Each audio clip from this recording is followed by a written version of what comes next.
राधा स्वामी आगे दया करो दाता मेरे चित चरण लागे जन्म जन्म रही होगा नहीं पाया भेगा काल कर्म के जाल में रही भोग कखेगा जगत जीव भरम कभिर नित्य चारो खानी रानी योगी दिल रहे सब मन के धानी भाग जगा मेरे आदिगर मिले सदगुरु आई राधा स्वामी धाम का मोहि भेद जनाई ऊंचा से ऊंचा दे सहाय ओह अधर ठिकानी बिना संत पावे नहीं सुरत शब्द निशानी राधा स्वामी नाम की महिमा सुनाई विरह अनुराग जगाए के घर पवन भाई साधु संग कर साजन सब मैंने पिया भाई प्रेम लगा गुरु चरण में मन संतन आई तड़प उठे बेकल रहु कैसे पिवा कर जाई दर्शन रसन तनित रहु गहे मन फिर गाई सुरन चढ़े आकाश में करे शब्द विलासा धाम धाम निरखत चले वायु निज घर वासा यह आशा मेरे मन बसे राजचित उदासा विनय सुना कृपा करो निज शरण निवासा तुम बिन कोई समर्थ नहीं जैसे मांगो दाना प्रेम भार बरखा करो अमृत खाना दीन दयाल दया करो मेरे समर्थ स्वामी सुकर करो गावत रहो निज राधा स्वामी तुम बिन कोई समर्थ नहीं जैसे मांगो दाना प्रेम भार बरखा करो अमृत खाना दीन दयाल दया करो मेरे समर्थ स्वामी सुकर करो गावत रहो निज राधा स्वामी सुकर करो गावत रहो निज राधा स्वामी बार बार कर जोड़ कर सविनय करो पुकार साधु संग मोहि देव निज परम गुरु दाता कृपा सिंधु समर्थ पुरुष आदि अनादि अपार राधा स्वामी परम पितु नाय तुम सदा बार बार बल जाओ तन मन यार चरण पाओ काम खुले मैं गाऊं मेहर करी जैसे कृपा करो धन्य धन्य गुरुदेव दया से पुराण धनी नित्य करो तुम सेवा अचल भक्ति मोहि देव प्रभु दीनाधीन हाथ हाथ में आने करो अब राखो नित साथ दीन दयाल कृपा निधि काम क्रोध सब विधि अवगुण भार में प्रभु राखो मेरी लाज तुम कार्य अब पाए बड़ा राधा स्वामी गुरु समराधा तुम बिनु और न दूसरा अब करो दया परक कसा तुम कार्य में विलंब क्यों दया करो मेरे साया देव प्रेम की राम दुख सुख कुछ व्यापे नहीं छूटे सब तपा दया करो मेरे साया देव प्रेम की राम दुख सुख कुछ व्यापे नहीं छूटे सब तपा बार बार कर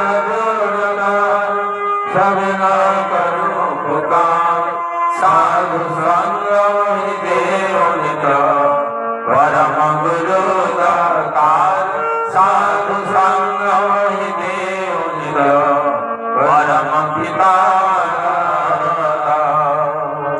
गुरु ब्रह्मा गुरु विष्णु गुरुदेव महेश्वर गुरुदेव परम ब्रह्म तस्मै श्री गुरुवे नमः अखंड मंडलाकारं व्याप्तं येन तदाकारं तत्पादं दर्शितं येन तस्मै श्री गुरुवे नमः अज्ञानतिमिरन्धस्य ज्ञानाञ्जनशलाकया चक्षुरुन्मीलितं येन तस्मै श्री गुरुवे नमः तापरं व्याप्तं येन कृष्णं तदाकारं तत्पादं दर्शितं येन तस्मै श्री गुरुवे नमः चिद्रूपेण परिव्याप्तं त्रैलोक्यं सचराचरं तत्पादं दर्शितं येन तस्मै श्री गुरुवे नमः नादुराधिकं तपः नादुराधिकं तपः तद्ज्ञानादिपरं नास्ति तस्मै श्री गुरुवे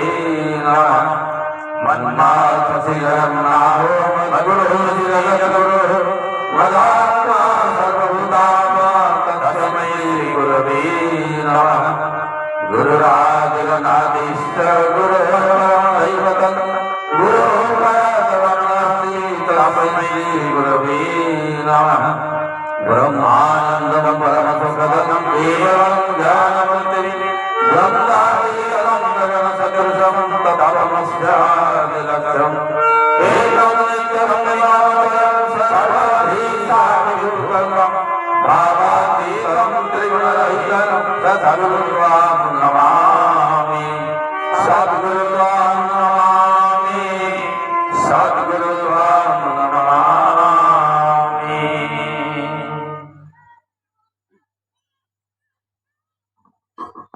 पवित्र सत्यांशन ग्रंथ पाठ करेंगे सम्मान्य रवि नायक भाई जादव आस्का।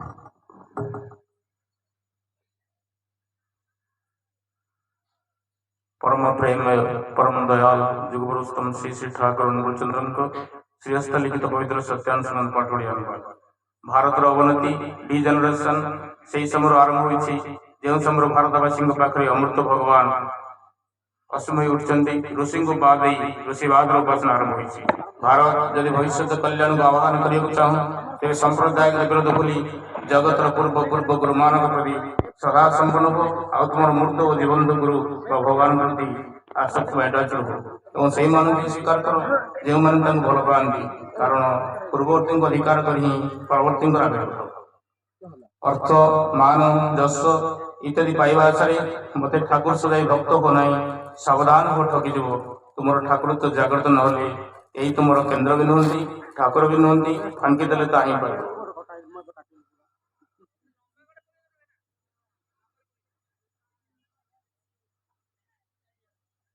पवित्र सत्यांशरण हृदय दियो केवेले हटिजा हेब ना निर्भर कर केवेले भय पाइब ना विश्वास कर अंतर अधिकारी हेब साहस दियो किंतु शंका जगाई न देवा चेष्टा कर धैर्य धर विपद कटिज अहंकार कर ना जगत रे हीन हो रहा पड़ो ना कहीं तुमको दोषी करने पूर्व कातर भाव में निज दोष स्वीकार कर मुक्त कलंक हेब जगतर स्नेहर पात्र हेब संयत हुओ किंतु निर्भीक हुओ सरल हुओ किंतु बेकूफ हो ना विनुत हुओ ता बोली दुर्बल हृदय हो ना।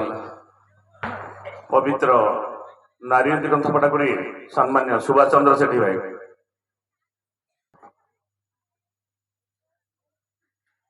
परम दयाल परम ब्रह्म ठाकुर लिंग श्रीमुख निश्चित नारायण ग्रंथ व्रत और नियम व्रत और नियम को त्याग कर बरम कहीं करती केमिति करती यह करिले कौन फल हो पारे भल करी बुझी ଯାହା ତୁମର ଧର୍ମ ଅର୍ଥାତ୍ ଜୀବନ ଯଶ ବୁଦ୍ଧିକୁ ଉନ୍ନତ କରି ତୋଳେ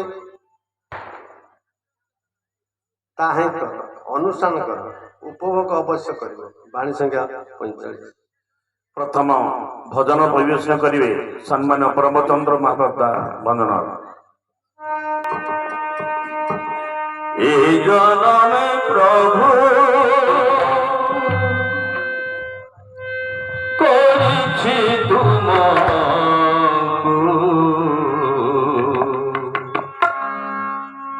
ଜୀବନ ଧ୍ରୁବ ତାରା, ଜୀବନର ଧ୍ରୁବ ତାରା, ଉଷର ମରୁରେ ଅମୃତର ଧାରା,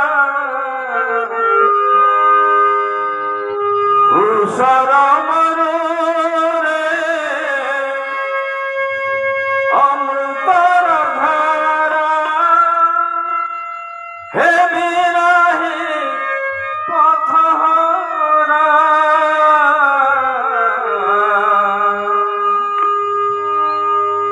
ଏ ଜନମେ ପ୍ରଭୁ କରିଛି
জীবন যাইছি গানে গানে হরি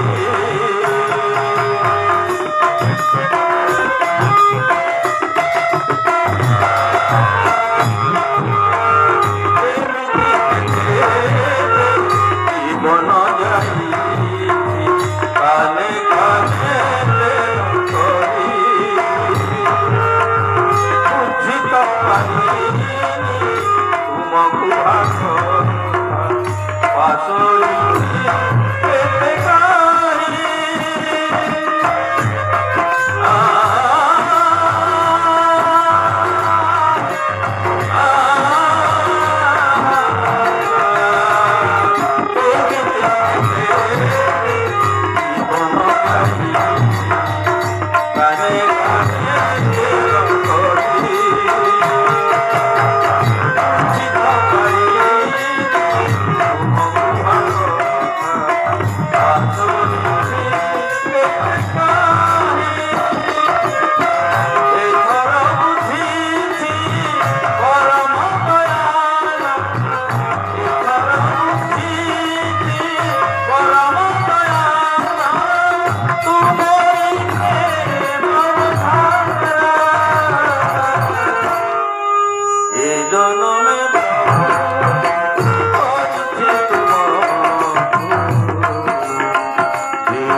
মিতালি মা বগুড়া।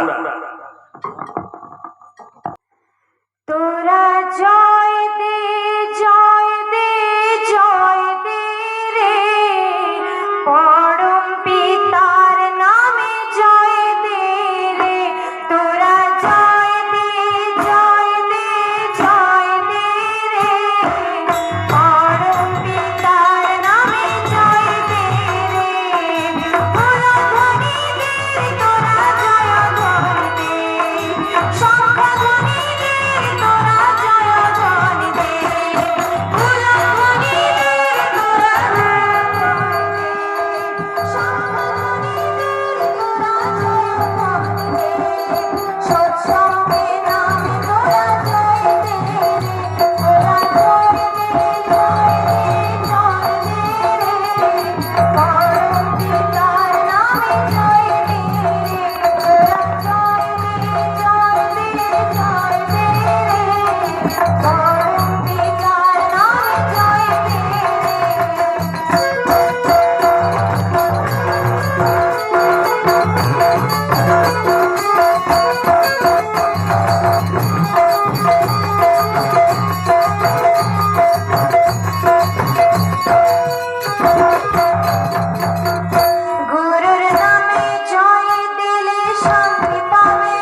পরিবেশন করিবে সম্মানীয় বিজয় ভাই ভেজপুর। জয় জয় গৌর পুরুষোত্তম ওম ব্রহ্ম পরম ব্রহ্ম কুলমণিকা প্রভু নিতারে কোটি কোটি প্রণাম ওম ব্রহ্ম পরম ব্রহ্ম কুলমণিকা প্রভু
କୀର୍ତ୍ତନ ପରିବେଷଣ କରିବେ ସମ୍ମାନୀୟ ରଘୁରେଡି ଭାଇ ଓ ତାଙ୍କ ଗ୍ରୁପ।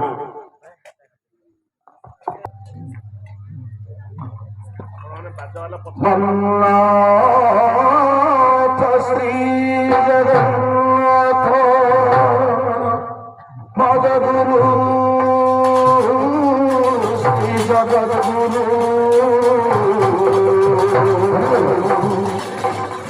ମୋରା ଭାଷର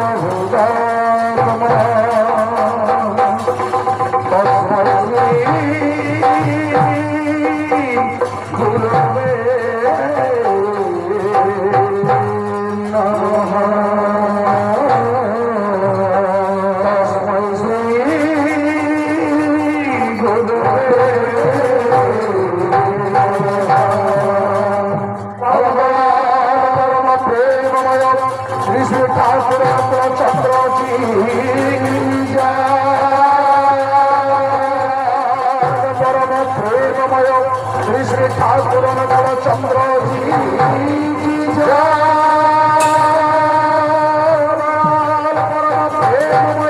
श्री श्री ठाकुर चंद्र जी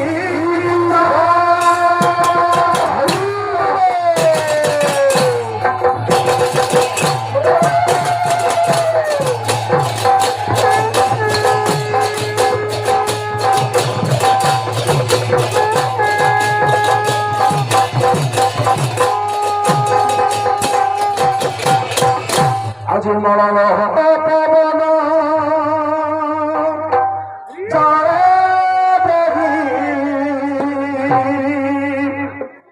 मधुरा धारा गाई गाई आज भावर प्रेम विभोर बंधुरे बंधरे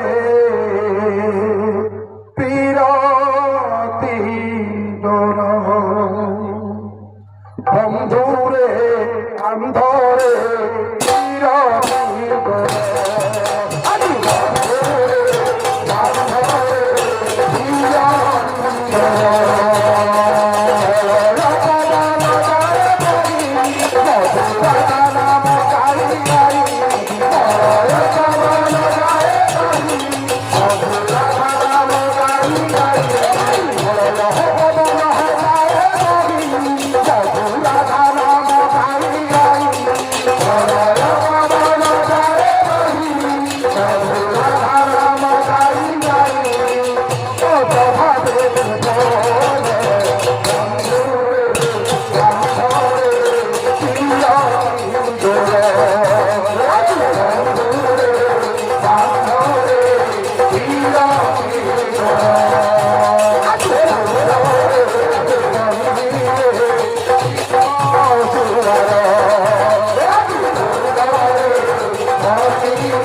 Oh,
Thank you.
ପ୍ରାରମ୍ଭିକ ସୂଚନା ଦେବେ ଶ୍ରଦ୍ଧେୟ ସୀମାଞ୍ଚଳ ଭାଇ।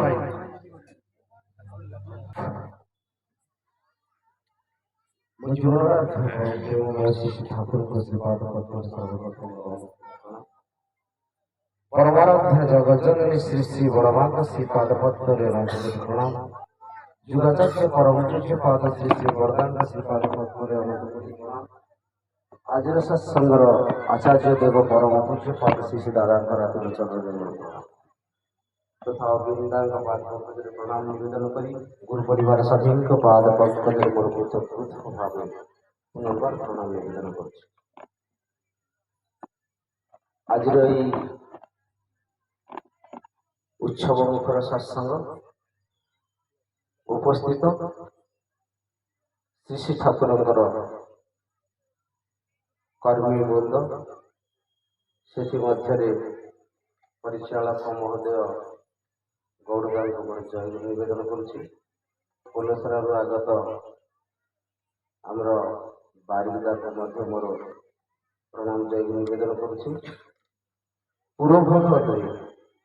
पूर्वभाग उपस्थित आज श्री श्री ठाकुर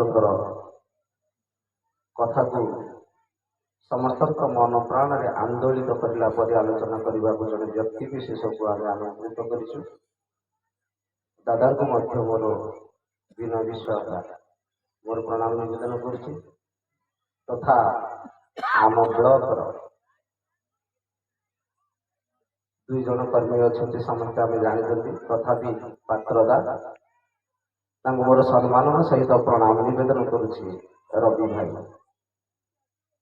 जे कि आमर आस्का ब्लॉक रे टीपी वर्क रे मास्टर कहले अत्युक्ति हेब नहीं, कारण 2 वर्ष तल जो डीपी वर्क आरंभ होता दादा अवदान ता सांगे आउरी भाई मैंने अच्छा समस्त नाम नौनी उपस्थित समस्त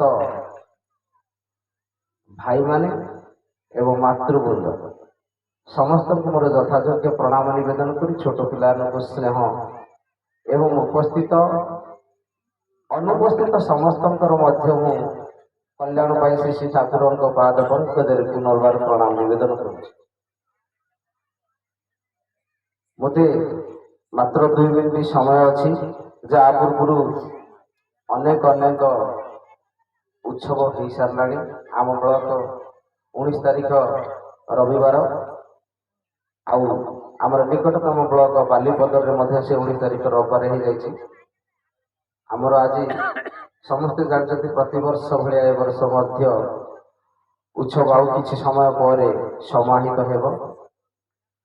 उद्देश्य तो अनेक किसी अच्छे किंतु आम समस्ते जानवा दरकार जे श्री श्री बरदा कहते पृथ्वीर भविष्य निर्भर करुच्ची सत्संगर उपर। तो सही सत्संग को पूर्ण रूप पूर्णांग करने आचार्य देवंकर अभिनव परिकल्पना हूँ डीपी वर्क ଯୋଉଠି ବିବାଦକୁ ନେଇ ଅବିନ୍ଦା ଛତ୍ରେ ଛତ୍ରେ କୋଣ ଅନୁକୋଣରେ ତାଙ୍କର ସୈନ୍ୟକୁ ପଠେଇଲା ପରିକା ସେ ପଠେଇ ଦେଇଛନ୍ତି। ଆଜି ଦେଖ ଆମେ ସମସ୍ତେ ଜାଣୁଛନ୍ତି ଯେ ଏମିତି ଗୋଟେ ରୁଲ ଆସିଲାଣି 60ଟା ଫ୍ୟାମିଲି ଆବଶ୍ୟକ ଅଛି ଗୋଟେ ମାସରେ।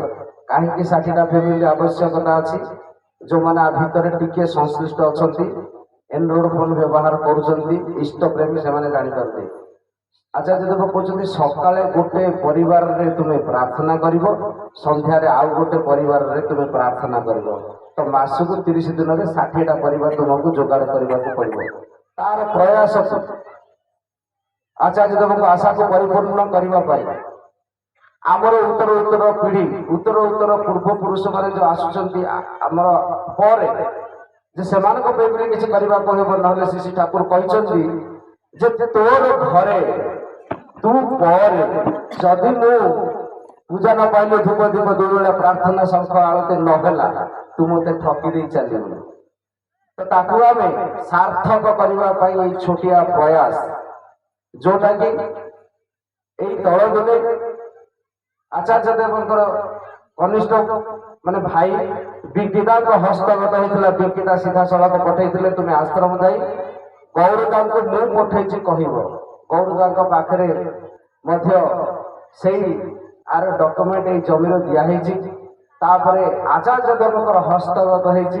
ଆଚାର୍ଯ୍ୟ ଦେବ କହିଥିଲେ ସେଦିନ ଆମେ ଜାଣିଲେ ଆକୁ ସାର୍ଥକ କରିବା ପାଇଁ ବାହୁ ପ୍ରସାରୀ ପଛକ ପଟରେ ଯୋଉ ଭାଇମାନେ ମା ମାନେ ଅଛନ୍ତି ସେମାନଙ୍କୁ ମୋର ପୁନର୍ବାର ପ୍ରଣାମ ଜଣାଉଛି ଯେ ସମସ୍ତେ ଏଇ ମହତ ଉଦ୍ଦେଶ୍ୟକୁ ପରିପୂର୍ଣ୍ଣ କରିବା ପାଇଁ ବୋଲି ସତ୍ସଙ୍ଗ ଠାରୁ କିଏ ଦୂରେଇ ଯାଅନି, କିଏ ବଞ୍ଚିତ ହୁଅନି। ଏତିକି କହି ମୋର ବାଣୀକୁ ବିଶ୍ରାମ ଦଉଛି। ଦାଦା ଅଛନ୍ତି ବିହିତ ଭାବେ ସମସ୍ତଙ୍କୁ କହିବେ, ମୋବାଇଲ ସାଇଲେଣ୍ଟ କରି ଆମେ ସମସ୍ତେ ଶୁଣିବା। ଜୟ ଗୁରୁ। ବର୍ତ୍ତମାନ ଆଲୋଚନା ରଖିବେ ସମ୍ମାନୀୟ ବିନୟ କୁମାର ବିଶ୍ୱାଳ ବା ଏସ୍ପିଆର୍।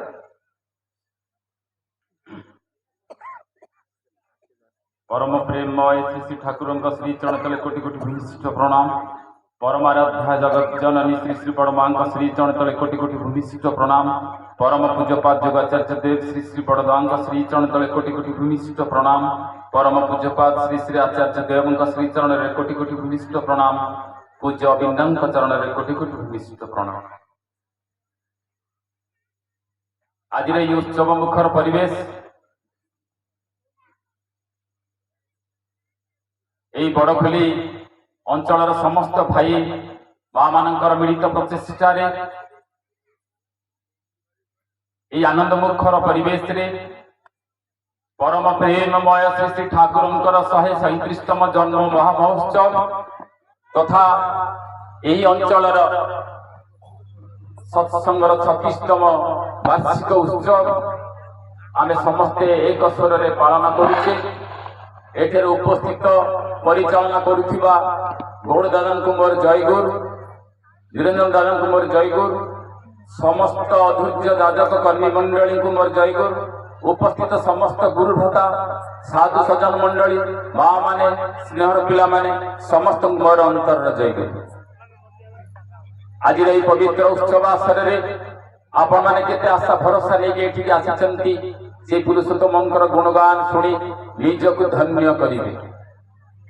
সেই পরিবেশ ভিতরে আমি সমস্ত মধ্যে ধন্য হয়েছে।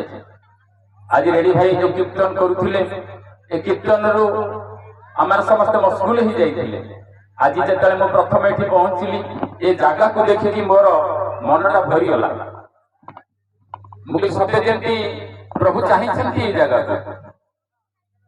মু মধ্যে অনুরোধ রখিবি এ সমস্ত ভাই মা মানে এই মাটিরে প্রভুকে প্রতিষ্ঠা করিয়া প্রাণপণে সমস্তে যেমতি লাগি পড়ন্ত। ପୂଜ୍ୟ ଆଚାର୍ଯ୍ୟଙ୍କ ପାଖରେ ତ এই ଜମିର କାଗଜପତ୍ର ଦିଆଯାଇଛି। ଗୌର ଭାଇଙ୍କର ନେତୃତ୍ୱରେ ନିଶ୍ଚିନ୍ତ ଭାବରେ ତାହା କାର୍ଯ୍ୟକାରୀ ହେବ, କିନ୍ତୁ ଆମ ଭିତରେ ସେଇ ଦକ୍ଷତାର ଆବଶ୍ୟକତା ରହିଛି। ପୂଜ୍ୟପାଦ ଆଚାର୍ଯ୍ୟଙ୍କର କଥା ଡିପିୱାର୍ସରେ ଆମମାନେ ଯେତିକି କାର୍ଯ୍ୟ କରିବାର ଆବଶ୍ୟକତା ରହିଛି ଗୋଟେ ସୈନ୍ୟ ଠାରୁ ମଧ୍ୟ କମ ନୁହେଁ। ପୂଜ୍ୟ ଆଚାର୍ଯ୍ୟ କୁହନ୍ତି ତିନିଟା କଥା। ଯଦି କେହି ମିଥ୍ୟା କଥା କହୁଥାଏ, ଦ୍ୱନ୍ଦ୍ୱୀ ବୃତ୍ତି ରଖିଥାଏ ଆଉ ପ୍ରତିଲୋମଜ ହେଇଥାଏ, ସେ କେବେ ଠାକୁରଙ୍କ କାମ କରିପାରିବ ନାହିଁ। ଆମେ ସତର୍କ ରହିବା ଦରକାର। ଆଜି ହଉଛି ଉତ୍ସବ। এই উৎসବରେ ଆମେ ସ୍ମୃତିଚାରଣ କରିବାର ଆବଶ୍ୟକତା ଅଛି। ଆମେ ଯୋଉ ଦାୟିତ୍ୱରେ ଅଛେ ସେ ଦାୟିତ୍ୱ କେତେ କରିଛେ ସମୀକ୍ଷା କରିବା ଦରକାର। ମତେ ଯୋଉ ଦାୟିତ୍ୱ ଦିଆଯାଇଥିଲା ମୁଁ କେତେ ତାକୁ ପୂର୍ଣ୍ଣ କରିଛି, ଆଉ ଆଜି ସେଇ ବିଷୟରେ ସଂକଳ୍ପ ନେବି ଆଗାମୀ ବର୍ଷ ଭିତରେ ମୁଁ କଣ କରିବି। ଏତେ ସଂଖ୍ୟାରେ ମା ମାନେ ଅଛନ୍ତି, ସୁନ୍ଦର ଭାବେ ପୂଜା ଆଚାର୍ଯ୍ୟ ବହୁତ ସୁନ୍ଦର ସୁନ୍ଦର ଛୋଟ ଛୋଟ କଥା ରଖିଛନ୍ତି। ମା ମାନେ ସକାଳ ହେଲେ ଗାଧେଇ ପାଧେଇ ଘର ଦୁଆର ମୁହଁରେ ଚିତା ଟିଏ ଲକ୍ଷ୍ମୀ ପାଦ ଟିଏ ପକେଇ ଦିଏ। ଉଦ୍ଦେଶ୍ୟ ଥାଏ କଣ? ମା ଲକ୍ଷ୍ମୀ କେମିତି ମୋର ଘରକୁ ପ୍ରବେଶ କରିବେ, ମୋର ଧନ ବଢିବ। ଆଚାର୍ଯ୍ୟ କହୁଛନ୍ତି ଲକ୍ଷ୍ମୀ ସଦା ସର୍ବଦା ନାରାୟଣଙ୍କ ପାଖରେ ଥାନ୍ତି। ଆମର ମା ମାନେ କେତେ ଲକ୍ଷ୍ମୀ ପୂଜା କରୁଛନ୍ତି, କେତେ ମଙ୍ଗଳା ପୂଜା କରୁଛନ୍ତି, କେତେ ଦେବୀ ପୂଜା କରୁଛନ୍ତି, କେତେ ବ୍ରତ କରୁଛନ୍ତି, କିନ୍ତୁ ସ୍ୱୟଂ ନାରାୟଣ ଦେଇଥିବା ଇଷ୍ଟ ବୃତ୍ତି ଠିକ ଭାବରେ କରୁନାହାନ୍ତି। ଆଚାର୍ଯ୍ୟ କହୁଛନ୍ତି ଲକ୍ଷ୍ମୀ କୋଉଠି ଥାନ୍ତି? ଲକ୍ଷ୍ମୀ ଥାନ୍ତି ନାରାୟଣଙ୍କ ପାଖରେ। ନିଜେ ଆଚାର୍ଯ୍ୟ କହୁଛନ୍ତି ଭଲ ପାଇବା ଯାହାର ସମ୍ପଦ, ଭଲ ପାଇବା ଯାହାର ସମ୍ପଦ ତାର କେବେ ଅର୍ଥ ଅଭାବ ହୁଏ ନାହିଁ। ଭଲ ପାଇବା ଯାହାର ସମ୍ପଦ, ତେଣୁ ନାରାୟଣଙ୍କ ପ୍ରତି ଯାହାର ଭଲ ପାଇବା, ନାରାୟଣଙ୍କ ପ୍ରତି ଯାହାର ଟାଣ, ନାରାୟଣଙ୍କ ପ୍ରତି ଯାହାର ଦୃଢ଼ତା, ତାର କେବେ ଅଭାବ ରୁହେ ନାହିଁ।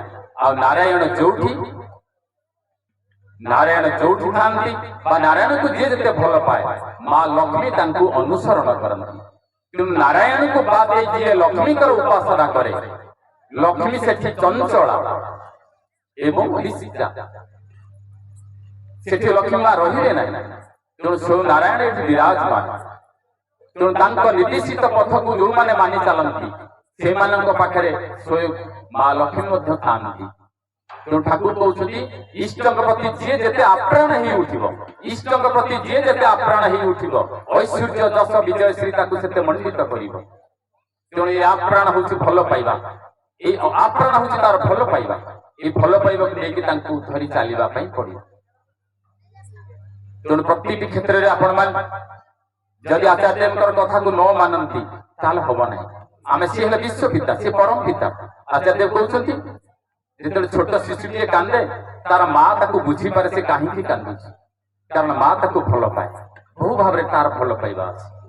ସେମିତି ବିଶ୍ୱ ପିତା ସଦାସର୍ବଦା ନଜର କରିଥାନ୍ତି ଆମକୁ। ଆମର ଯଦି ଭଲ ପାଇବା ଥାଏ ତାହେଲେ ଆମର କୌଣସି ଅଭାବକୁ ସେ ରଖି ଦିଅନ୍ତି ନା, ପୂରଣ କରନ୍ତି ହିଁ କରନ୍ତି।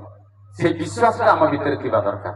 ସେ ବିଶ୍ୱାସଟା ଥିବା ନଥିବା ଯୋଗୁଁ ଆମେ ତାଙ୍କ ପ୍ରତି ଯୋଉ ଭଲ ପାଇବା ଟାଣଟା ରଖିବା କଥା ଆମେ କରିପାରୁନାହିଁ, ଏ ବିଶ୍ୱାସର ଅଭାବ ଯୋଗୁଁ। ଏଠି ଯେ ସ୍ୱୟଂ ପ୍ରଭୁ ବିରାଜମାନ, এই ବିଶ୍ୱାସ କେତେ ଜଣଙ୍କର ଅଛି? ଆଜି ଯୋଉ କୀର୍ତ୍ତନ ହଉଥିଲା, କିଶୋରୀଦା କୀର୍ତ୍ତନ ମାଷ୍ଟର ଯେତେବେଳେ କୀର୍ତ୍ତନ କରନ୍ତି ସେତେବେଳେ ଏତେ ଭାବରେ କୀର୍ତ୍ତନରେ ମଜି ଯାଆନ୍ତି ସମସ୍ତେ ଯେ ଗଛଲତା ମଧ୍ୟ ସେଠି ଢଳି ପଡନ୍ତି। କିଶୋରୀଦା ଯେତେବେଳେ କୀର୍ତ୍ତନ କରୁଛନ୍ତି ଠାକୁର ଯାଇ ତାଙ୍କ ପାଖରେ ପହଞ୍ଚି କହୁଛନ୍ତି, କିଶୋରୀ ତମେ ଯୋଉ କୀର୍ତ୍ତନ କରୁଛ ଜାଣିଛ କୋଉମାନେ ଶୁଣୁଛନ୍ତି ଆଉ ତମ କୀର୍ତ୍ତନରେ କୋଉମାନେ ନାଚୁଛନ୍ତି? କିଶୋରୀଦା କହୁଛନ୍ତି ମୋ ସାଙ୍ଗେ ତ ଆମରି ଭାଇମାନେ ସବୁ ନାଚୁଛନ୍ତି। ଠାକୁର ତାଙ୍କ କାନ୍ଧରେ ହାତଟା ପକେଇ ଦେଇକି କହୁଛନ୍ତି ଦେଖ ଭଲ କରି। ଠାକୁର ଯେତେବେଳେ କିଶୋରୀ ମୋହନଙ୍କର କାନ୍ଧରେ ହାତଟା ପକେଇ ଦେଇଛନ୍ତି, କିଶୋରୀଦା ଦେଖୁଛନ୍ତି ଅନେକ ଅଶରୀରୀ ଆତ୍ମା ଭୀଷଣ ଭାବରେ କୀର୍ତ୍ତନରେ ନାଚୁଛନ୍ତି। ଆଶ୍ଚର୍ଯ୍ୟ ହୋଇଯାଉଛନ୍ତି, ଠାକୁର ଏ କଥା ମୁଁ ଜାଣିନଥିଲି। ଆମେ ଆଜି ଏ ଜାଗାରେ କୀର୍ତ୍ତନ କରୁଥିଲେ, ଏ ଜାଗାରେ ଥିବା ଯେତେ ଅଶରୀରୀ ଆତ୍ମା ସମସ୍ତେ ଆଜି ମୁଖ୍ୟ ପ୍ରାପ୍ତି ସ୍ୱୟଂ ପୁରୁଷୋତ୍ତମଙ୍କର ଆବାହନରେ, ପୁରୁଷୋତ୍ତମଙ୍କର ଗୁଣରେ। এই কথা কেতে দূর আপন বিশ্বাস করবে না ମୁଁ ଜାଣେ ନା। ସତୀଶ ଗୋସ୍ୱାମୀ ସତ୍ସଙ୍ଗରେ ବସିଛନ୍ତି, ଏମିତି ବସିକି ସତ୍ସଙ୍ଗର ଆୟୋଜନ କରିଛନ୍ତି। ଭାଇମାନେ ଯେମିତି ଛିଡା ହେଇଛନ୍ତି, ଅନେକ ଯୁବକ ଆସି ପହଞ୍ଚିଗଲେ ସତୀଶ ଦାଙ୍କ ପାଖରେ। କହିଲେ ଆଜ୍ଞା ଆପଣ ଯୋଉ ଭୋଗ ଲଗାଉଛନ୍ତି ଠାକୁରଙ୍କର ଫଟୋ ପାଖରେ, ଠାକୁର ଖାଆନ୍ତି ଭୋଗ, ଆପଣ ଲଗାଉଛନ୍ତି? ହଁ ଠାକୁର ଗ୍ରହଣ କରନ୍ତୁ। ନା ଆମର ବିଶ୍ୱାସ ଆସୁନି। ନା ତମେ ବିଶ୍ୱାସ ନ କଲେ ମୁଁ କଣ କରିବି, ଆମର ତ ଠାକୁର ଗ୍ରହଣ କରନ୍ତି। ନା କେମିତି ଆମର ବିଶ୍ୱାସ ହବ ସେ ବ୍ୟବସ୍ଥା କର। ସତୀଶଟା ଚିନ୍ତାରେ ପଡିଗଲେ, କଣଟା ଉତ୍ତର ଦେବେ ଯୁବକ ମାନଙ୍କୁ ଚିନ୍ତା କରିପାରିଲେନି।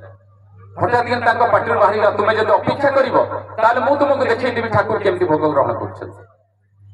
କହି ତ ଦେଲେ, ସାଙ୍ଗେ ସାଙ୍ଗେ କଣ କରିବେ ମୁଣ୍ଡକୁ ତାଙ୍କର ହଠାତ୍ ବୁଦ୍ଧି କିଛି ଆସୁନାହିଁ। ସେଠୁ ସେ ଘରର ଯୋଉମାନେ ଭୋଗ ନିବେଦନ କରୁଛନ୍ତି ତାଙ୍କୁ କହିଲେ ଆଉ ଥରେ ଭୋଗ ଦିଅ। ତାଙ୍କଠାରୁ ଆଉ ଥରେ ଭୋଗ ଆଣି ଅତି ଭକ୍ତି ଭରା ଭାବରେ ଠାକୁର ପାଖରେ ଭୋଗଟି ନିବେଦନ କରି ଜଣାଉଛନ୍ତି, ପ୍ରଭୁ ପାଟିରୁ ବାହାରି ଆସିଛି ଯେ ଆପଣ ସ୍ୱୟଂ ନିଜେ ଆସି ଭୋଗ ଗ୍ରହଣ କରିବେ। ଆଉ ଯୁବକ ମାନେ ସମସ୍ତେ ଅପେକ୍ଷା କରିଛନ୍ତି ଆପଣଙ୍କୁ ଦର୍ଶନ କରିବା ପାଇଁ। ଏଇଠି ମୋର ବିନମ୍ର ଅନୁରୋଧ, ଆପଣ ମୋର ମାନ ରକ୍ଷା କରିବେ। କହିଦେଇକି ସତ୍ସଙ୍ଗ ଆରମ୍ଭ ହେଲା। ଆମର ଯେମିତି ସତ୍ସଙ୍ଗ ଚାଲିଛି, ଭଜନ କୀର୍ତ୍ତନ ଜୋରଦାର ଚାଲିଲା, ଭଜନ କୀର୍ତ୍ତନ ସବୁ। ଶେଷରେ ସମୟ ଗଡି ଗଡି ଯାଇଛି, କୀର୍ତ୍ତନ ଆରମ୍ଭ ହେଲା। କୀର୍ତ୍ତନ ଗୋଟେ ପରେ ଗୋଟେ କୀର୍ତ୍ତନ ଚାଲୁଛି। ସମସ୍ତଙ୍କର ଅପେକ୍ଷା ଠାକୁର ଆସିବେ ଭୋଗ ଗ୍ରହଣ କରିବେ। କେତେ ଦୂର ସମ୍ଭବ ହବ? ସତୀଶଟା ଚିନ୍ତା କରିପାରୁନା, ବିନମ୍ର ଭାବରେ ଠାକୁରଙ୍କୁ ବିକଳ ହେଇ କାନ୍ଦି କାନ୍ଦି ଠାକୁରଙ୍କୁ ପ୍ରାର୍ଥନା କରୁଛନ୍ତି, ଠାକୁର ଏଇଥରଟା ମତେ ରକ୍ଷା କର, ଆଉ କେବେ ଏମିତି ଜବାବ କରିବି ନାହିଁ। ବିକଟ ହେଇ କାନ୍ଦିକି ନିଜେ ଛିଡା ହେଲେ କୀର୍ତ୍ତନରେ। ବୋ ବହି କାନ୍ଦୁଛନ୍ତି, କୀର୍ତ୍ତନ ଚାଲିଛି, ସମସ୍ତେ ସମାରୋହରେ କାନ୍ଦୁଛନ୍ତି। ଅଧୈର୍ଯ୍ୟ ହେଇଗଲେଣି ସମସ୍ତେ, ସତ୍ସଙ୍ଗ ସମାପନ ସମୟ ହେଇଗଲା, ତଥାପି ମଧ୍ୟ ଠାକୁର ଆସିପାରୁନାହାନ୍ତି। ଏଇ ସମୟରେ ଜୋରଦାର କୀର୍ତ୍ତନ କରି ଯେତେବେଳେ ସତୀଶ ଗାଁଙ୍କର ଅଚେତ ଅବସ୍ଥା ଆସିଯାଉଛି, କାନ୍ଦି କାନ୍ଦି ଅଧୈର୍ଯ୍ୟ ହେଇ ପଡିଲେଣି, ବୋଧେ ଠାକୁର ଆସିବେ ନାହିଁ। ଯେତେବେଳେ ତାଙ୍କର ମୁଣ୍ଡ ବୁଲେଇ ଦଉଛି, ଭାବୁଛନ୍ତି ଏଇଠି ବୋଧେ ତଳେ ପଡିଯିବ, ହଠାତ୍ ଶୁଣିଲା ସତୀଶ ମୁଁ ଆସିଗଲାଣି। ଚମକି ପଡିଲେ ସମସ୍ତେ, ଦେଖିଲେ ସ୍ୱୟଂ ଠାକୁର ଆସୁଛନ୍ତି। ଯେତେ ଭାଇମାନେ ଥିଲେ ସମସ୍ତେ ଉଠି ପଡିଲେ। ଠାକୁର ସମସ୍ତଙ୍କୁ ଦେଖିକି କୁଣ୍ଢେଇ ପକଉଛନ୍ତି। ସତୀଶଟା ଠାକୁରଙ୍କୁ ଧରି ଧରି ନେଇ ପଳେଇ ଆସୁଛନ୍ତି। ସେତେବେଳେ ଯେତେ ଲୋକ ଥିଲେ ସମସ୍ତେ ଲମ୍ବ ଲମ୍ବ ହେଇ ପ୍ରଣାମ କରିକି ଜଣାଉଛନ୍ତି। ସତୀଶଟା ବିକଳ ହେଇ କହୁଛନ୍ତି, ପ୍ରଣମେ ପରମେଶ୍ୱର, ଅବ୍ୟକ୍ତ ଲୀଳା ତୁମର ଚିର ଶାଶ୍ୱତ ଅକ୍ଷୟ ଅନନ୍ତ ବିନେଶ୍ୱର। ହେ ପ୍ରଭୁ ରକ୍ଷା କରିଦେଲେ ଆଜି ମତେ। ଯେତେ ସବୁ ଯୁବକ ମାନେ ଥଟା ତାମସା କରୁଥିଲେ ସମସ୍ତେ ଠାକୁରଙ୍କର ଗୋଡ ତଳେ ପଡି ଲମ୍ବ ଲମ୍ବ ହେଇ ଠାକୁର ସମସ୍ତଙ୍କୁ କୁଣ୍ଡେଇ ପକେଇଲେ।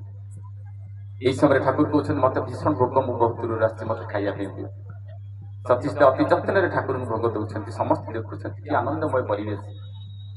ସେଦିନ ସମସ୍ତେ ପୁରା ଏତେ ସୁନ୍ଦର ମାହୋଲ ସୃଷ୍ଟି ହେଇଯାଇଛି। ସେଦିନ ସମସ୍ତେ ଠାକୁରଙ୍କ ଚରଣରେ ପଡି ଏ ବିନମ୍ର ନିବେଦନ ଜଣାଉଛନ୍ତି। ଠାକୁର ପ୍ରସାଦ ଖାଇସାରିଲା ପରେ ତାପରେ ସମସ୍ତଙ୍କୁ ସାନ୍ତ୍ୱନା ଦେଇକି ପୁଣି ସେଠୁ ବିଦାୟ ନେଉଛନ୍ତି। ତେଣୁ କହିବାର କଥା ହଉଛି, ଅନେକ ଘଟଣା ଆହୁରି ଅଛି। ତେଣୁ କହିବାର କଥା ହଉଛି, ସ୍ୱୟଂ ଠାକୁର ଏଠି ଆମ ପାଖରେ ବିରାଜମାନ। ସେଇ ଭଲ ପାଇବା, ସେ ବିଶ୍ୱାସ ଆମର ଯଦି ନଥାଏ ଆମେ ତାକୁ ଦେଖିପାରିବା ନାହିଁ। ଏଇ ଚିନ୍ତାଧାରାକୁ ନେଇକି ସୁଶୀଲ ରଞ୍ଜନ ଦାସ ଠାକୁରଙ୍କର ମହାନ ଭକ୍ତ ବାଲେଶ୍ୱରର, ଯେତେବେଳେ ସେ ପ୍ରଥମ ଠାକୁରଙ୍କ ପାଖରେ ଯାଇ ପହଞ୍ଚିଲେ, ଦୀକ୍ଷା ନେଇଛନ୍ତି, ଠାକୁର ପାଖରେ ପହଞ୍ଚିକି ଦେଖୁଛନ୍ତି ଠାକୁର ବସିଛନ୍ତି ଏମିତି ପଇତା ପିନ୍ଧା, ଲୁଗା ଖଣ୍ଡେ ଧୋତି, ଆଉ କିଛି ବୋଲି କିଛି ନାହିଁ। ମନେ ମନେ ଭାବୁଛନ୍ତି କଣ କହିବେ ଠାକୁରଙ୍କୁ। ଠାକୁର ପାଖରେ ପହଞ୍ଚି ଯାଇ କହୁଛନ୍ତି, ଠାକୁର ସମସ୍ତେ ଆପଣଙ୍କୁ ଈଶ୍ୱର ଭଗବାନ ବୋଲି କହୁଛନ୍ତି, ମୋର କିନ୍ତୁ ବିଶ୍ୱାସ ଆସୁନାହିଁ।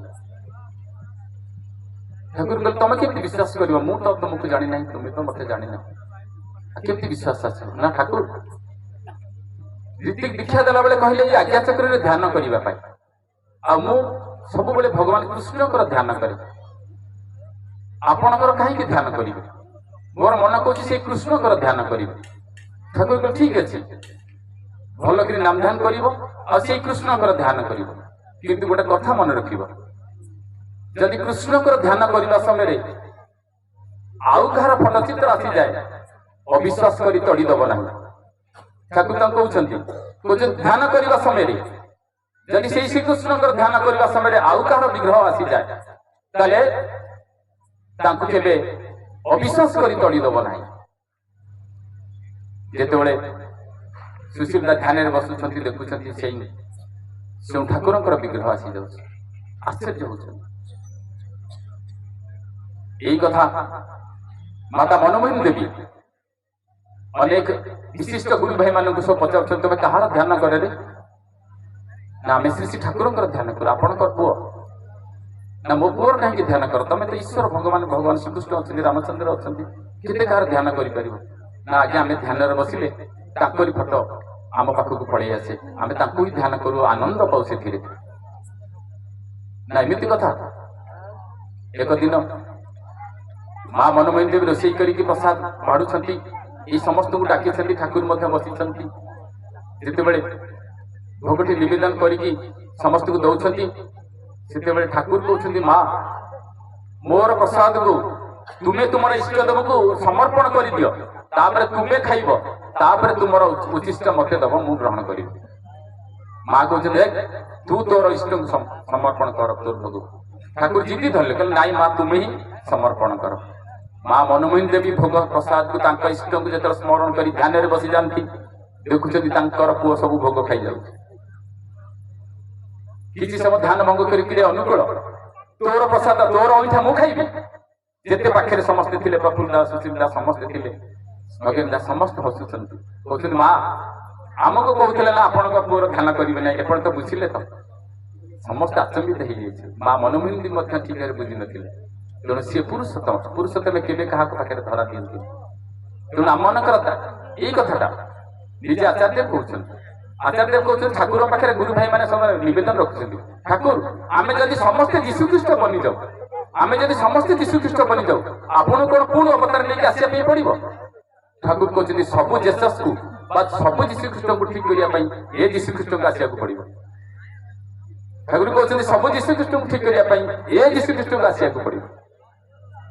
ତେଣୁ ସେ ଯୁଗେ ଯୁଗେ ଆସନ୍ତି ଆମକୁ ଉଦ୍ଧାର କରିବା ପାଇଁ। ତେଣୁ ତାଙ୍କର ଯୋଉ ଭାବଧାରା, ସେ ବିଶ୍ୱାସ ରଖିକି ତାଙ୍କର ଯୋଜନା ଇଷ୍ଟବୃତ୍ତି କରିଚାଲିଲେ ହୁଏ।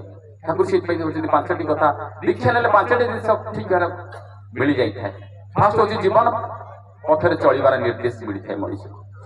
ଜୀବନ ପଥରେ ଚଳିବାର ନିର୍ଦ୍ଦେଶ ମିଳିଥାଏ ମଣିଷକୁ। ଆମେ ସମସ୍ତେ ଭାବିବା ଆମେ ତ ଚଳୁନାହିଁ ଯେ ଠାକୁର ଆମକୁ ଅଲଗା ନିର୍ଦ୍ଦେଶ ଦେବେ, କିନ୍ତୁ ଆମେ ଚଳିଲେ ମଧ୍ୟ ଆମ ଚଳଣି ଆଉ ଇଷ୍ଟଙ୍କର ଚଳଣି ଭିତରେ ତଫାତ ଅଛି। ଠାକୁର କହୁଛନ୍ତି ବିହିତ ଭାବେ ନ ଚଳ ଯଦି ଆଶିଷ କିନ୍ତୁ ଫଳବେ ନା, করবু যেমন পাবু তেমন, অন্য কিছু পাবু না। ঠাকুর কହୁଛନ୍ତି যদি ଭଲ ଚାହ ନିଜ ତଳରେ ଆଉ ନାଚିବାକୁ ଯାଅ ନା, ଯଦି ଭଲ ଚାହ ନିଜ ତଳରେ ଆଉ ନାଚିବାକୁ ଯାଅ ନା। ଇଷ୍ଟ ଯିଏ ତୁମର, ଆଦର୍ଶ ଯିଏ ତୁମର, ଗୁରୁ ଯିଏ ତୁମର, ତାଙ୍କରି ତାଳରେ ନାଚି ଚାଲ। এই ନାଚନର ଭିତରେ ଦେଇ ତାଙ୍କର ଉପଚୟ କର୍ମରେ ନିଜକୁ ନିୟୋଜିତ କର, ତାହିଁ ହବ ବିପାକ ଉଚ୍ଚରଣୀ ଆଶ୍ରୟ। ତେଣୁ ମଣିଷ ଯଦି ମନର ଠିକ ଚାଲେ ତାହେଲେ ହବ ନାହିଁ, କିନ୍ତୁ ତାଙ୍କୁ ଧରି ଚାଲିଲେ ମଣିଷର ସବୁ କିଛି ପରିବର୍ତ୍ତନ ହେଇଯାଏ। ନାମର କଥା ଠାକୁର କହୁଛନ୍ତି ଜୀବନ ପଥରେ ଚାଲ, ତତେ ଯାହା ନିର୍ଦ୍ଦେଶ ଅଛି। ନିୟତି ଦେବୀ ଝିଅଟିଏ ଜଳପାଇଗୁଡିର ସମ୍ପୂର୍ଣ୍ଣ ଶାକାହାରୀ ସ୍ୱସ୍ଥହୀନ ପରିବାର ସେମାନେ। ଏ ଝିଅଟି ପାଠଶାଠ ପଢିଲା ପରେ ତାକୁ ଗୋଟେ ଇଞ୍ଜିନିୟର ସହିତ ତାକୁ ବିବାହ କରି ଦିଆଗଲା, କିନ୍ତୁ ସେ ସବୁବେଳେ ଇଷ୍ଟ ପ୍ରେମୀ, ବହୁ ଭାବରେ ଠାକୁରଙ୍କୁ ଧରି ଚାଲେ, କେବେ ମଧ୍ୟ ଅବମାନନା କରେ ନା, ସବୁବେଳେ ଆଉ ସତ୍ସଙ୍ଗ ସହିତ ଜଡିତ ଅଛି। ଯେତେବେଳେ ବିବାହ ସରିଗଲା ସେ ପରିବାର କେହି ଦୀକ୍ଷା ଦେଇନାହାନ୍ତି। ଶ୍ୱଶୁର ତାଙ୍କୁ କହିଲେ ବହୁଟା ମୋର ଆସିଛି ଯେ କିଏ ଗୋଟେ ଦୀକ୍ଷା ନେଇକି କଣ ଆସିଛି, ଆଉ ସେ ନିରାମିଷ ଖାଇବ ଆଉ କିଛି ଖାଇବ ନାହିଁ, କେମିତି କଣ ହବ? ସେ ସବୁ ପାଠ ଚଳିବ ନାହିଁ, ଆମ ଘରର ନିୟମରେ ତତେ ଚାଲିବାକୁ ପଡିବ। ଇଏ ତ ସତ୍ସଙ୍ଗୀ ଝିଅ, ଇଏ ଜାଣିଛି ଶାଶୁ ଶ୍ୱଶୁରଙ୍କୁ କେବେ ଅବମାନନା କରିବାକୁ ପଡିବ ନାହିଁ। ତେଣୁ ଠିକ ଅଛି ପ୍ରଣାମ ଜଣେଇକି କହିଲା ବାବା ତୁମେ ଯାହା କହିବ ସେଇଆ ହିଁ ମୁଁ କରିବି। ନା ତତେ କିନ୍ତୁ ଆଉ ଗୋଟେ ଦୀକ୍ଷା ନେବାକୁ ପଡେ, ଆମ କୁଳ ଗୁରୁ ଆସିବେ, ସେ କୁଳ ଗୁରୁ ତତେ ଦୀକ୍ଷା ଦେବେ, ତୋର ଦୀକ୍ଷା ଏଠି କିଛି ଚାଲିବନି। ଇଏ ତାଙ୍କୁ ହଁ ମାରି ଦେଇକି ଆସି ଠାକୁର ପାଖେ ପ୍ରାର୍ଥନା କରୁଛି, ପ୍ରଭୁ କି ପରୀକ୍ଷାରେ ପକେଇଲେ ମତେ ଏଠି ବିବାହ ଦେଲେ, ପୁଣି ଏମିତି ଘର ଯେ ମତେ ଆପଣଙ୍କୁ ପୁଣି ବିଦାୟ ଦେବାକୁ ପଡିବ। କି ଆଶ୍ଚର୍ଯ୍ୟର କଥା। ପ୍ରଚଣ୍ଡ ନାମ କରୁଥାଏ, ସବୁଦିନ ବସି ପ୍ରଚଣ୍ଡ ନାମ କରୁଥାଏ।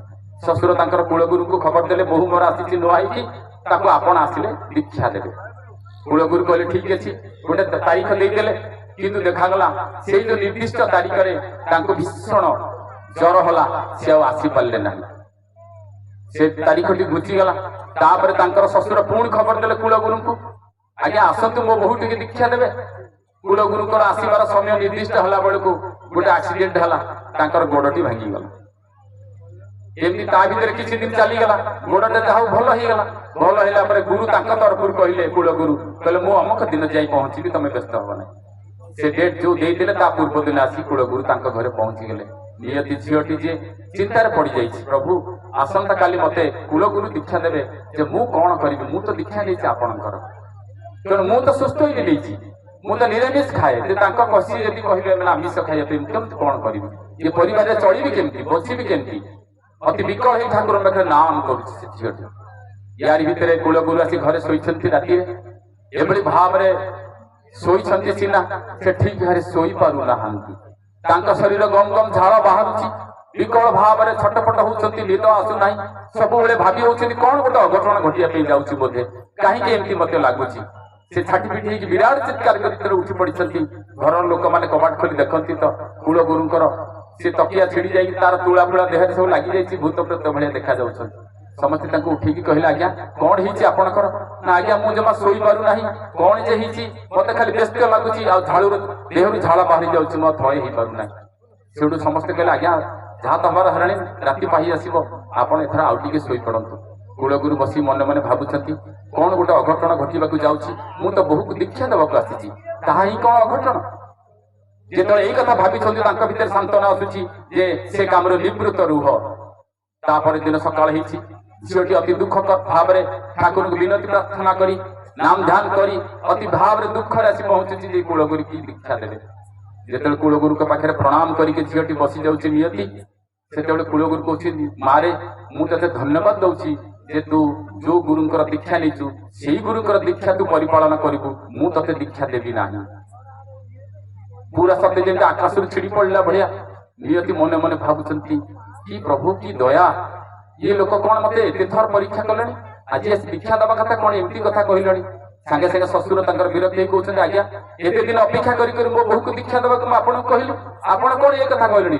ନା ନା, ସେ ହିଁ ପୁରୁଷୋତ୍ତମଙ୍କର ଦୀକ୍ଷା ନେଇଛି, ତା ବ୍ୟତୀତ ଆଉ କାହାର ଦୀକ୍ଷା ନେବା ଆବଶ୍ୟକ ହିଁ ନାହିଁ। ପାରୁଛ ତ ତୁମେ ତାଙ୍କର ଦୀକ୍ଷା ନିଅ, ତାଙ୍କ ଗୁରୁଙ୍କର। ସେଦିନ କୁଳଗୁରୁଙ୍କର କଥାରେ ସମସ୍ତେ ହିଁ ରାଜି ହେଲେ। ତ ଚିନ୍ତା କରନ୍ତୁ ଏଇ ନାମର ପ୍ରଭାବ କେତେ। ସେ ଝିଅଟି ପ୍ରଚଣ୍ଡ ନାମ କରି କରି ଏତେ ଶକ୍ତି ତା ଭିତରେ ସୃଷ୍ଟି କରିଛି, ଯାହା ଫଳରେ ସମସ୍ତ ବିରୋଧ ପରିବେଶକୁ ସମ୍ପୂର୍ଣ୍ଣ ଭାବରେ ବଦଳି ଦେଇପାରିଛି।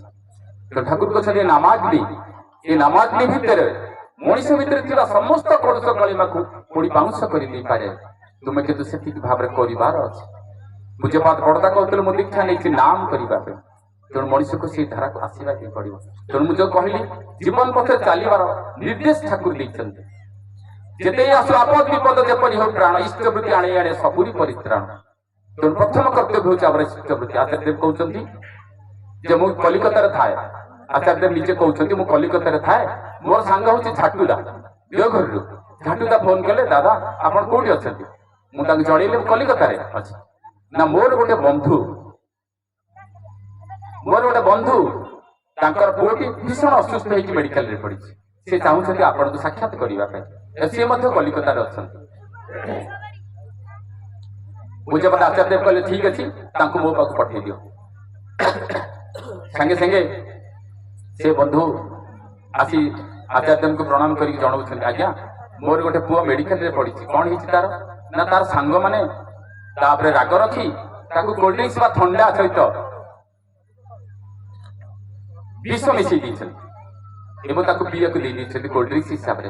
ତେଣୁ ତାର ଯେତେ ଭାବରେ ବିଷକ୍ରିୟା କରିକି ସେ ମେଡିକାଲରେ କୋମାରେ ଅଛି। ଆଚାର୍ଯ୍ୟ ପଚାରୁଛନ୍ତି, ଡାକ୍ତର କଣ କହିଲେ, ତାର ରିପୋର୍ଟରେ କଣ ଅଛି ତାର? ନା ଡାକ୍ତର କହିଲେ, ଆମେ ସମ୍ଭାବନା ଏତେ ଦେଇପାରିବୁ ନାହିଁ, କିଛି ଗ୍ୟାରେଣ୍ଟି ଦେଇପାରିବୁ ନାହିଁ, ସେ କୋମାରେ ଯେହେତୁ ଅଛି, କାରଣ ଯେହେତୁ ତାପରେ ବିଷର ଏତେ ପ୍ରଭାବ ଅଛି। ଆଚାର୍ଯ୍ୟଦେବ କହିଲେ, ସେ ଇଷ୍ଟବୃତ୍ତି କରେ? ନା ଆଜ୍ଞା ସେ ଇଷ୍ଟବୃତ୍ତି କରେ। ନା ତମେ ତା ପାଇଁ କର ନା ସିଏ କରେ? ନା ସିଏ କରେ। ନା ସେ ଆଜି ଇଷ୍ଟବୃତ୍ତି କରିଛି? ନା ଆଜ୍ଞା କରିଛି। ନା ଗୋଟେ କାମ କର, ତୁମେ ଠାକୁରଙ୍କ ପାଖରେ କିଛି ମାଗିବ ନାହିଁ, ମୋ ପିଲାର ଜୀବନ ଫେରେଇ ଦିଅ ବୋଲି ମାଗିବ ନାହିଁ, ଠାକୁରଙ୍କ ପାଖରେ ଏତିକି ନିବେଦନ କରିବ, ପ୍ରଭୁ ଆପଣଙ୍କ ଇଚ୍ଛା ଯାହା ତା ହିଁ ହଉ। ଆଉ କିନ୍ତୁ ସମସ୍ତେ ସ୍ୱାମୀ ସ୍ତ୍ରୀ ଉଭୟ ପ୍ରଚଣ୍ଡ ନାମ କରିବ, କିନ୍ତୁ ଠାକୁରଙ୍କୁ କିଛି ବି ମାଗିବ ନାହିଁ। ଆଚାର୍ଯ୍ୟ ତାଙ୍କୁ ଏତକ କଥା କହିକି ନିଜେ ତାଙ୍କର ଖାଦ୍ୟ ଗ୍ରହଣ କରିବା ପାଇଁ ଚାଲିଗଲେ। ସେ ଭାଇଟି ତାଙ୍କର ମେଡିକାଲ ଚାଲିଗଲେ। ମା ସ୍ୱାମୀ ସ୍ତ୍ରୀ ଦି ଜଣ ଯାକ ପ୍ରଚଣ୍ଡ ଭାବରେ ନାମ କରୁଥାନ୍ତି।